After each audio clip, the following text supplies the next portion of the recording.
नमस्कार दोस्तों। और आज बात करेंगे पैराशूट ऑयल के बारे में।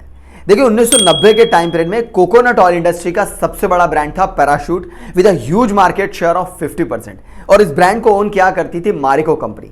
ठीक उसी टाइम पीरियड में टाटा कंपनी के अंदर निहार नाम का एक हेयर ऑयल था जिसका मार्केट शेयर था 20%। इस निहार को हिंदुस्तान यूनिलीवर ने अपने ब्रांड के अंदर इन्वॉल्व कर लिया क्योंकि हिंदुस्तान यूनिलीवर इंडिया के हेयर ऑयल इंडस्ट्री मार्केट के अंदर मार्केट लीडर बनना चाहती थी।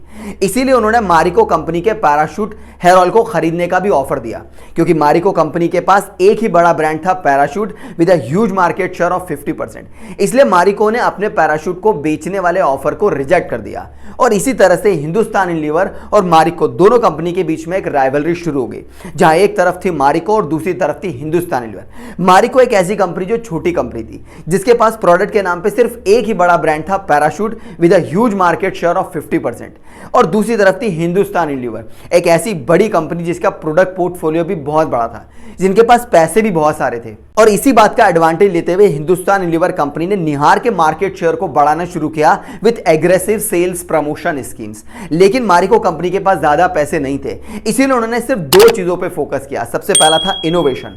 मारिको कंपनी ने अपने पैराशूट हेयर ऑयल की साइज और उसके शेप पे काफी अच्छा इनोवेशन किया ताकि कस्टमर के लिए उसे यूज करना रखना काफी ईजी हो जाए। और दूसरा इन्होंने फोकस किया डिस्ट्रीब्यूशन सिस्टम पे, शहरों से लेकर के गांवों तक पैराशूट ऑयल आसानी तक पहुंच जाए, इस बात पे भी मारिको ने काम किया।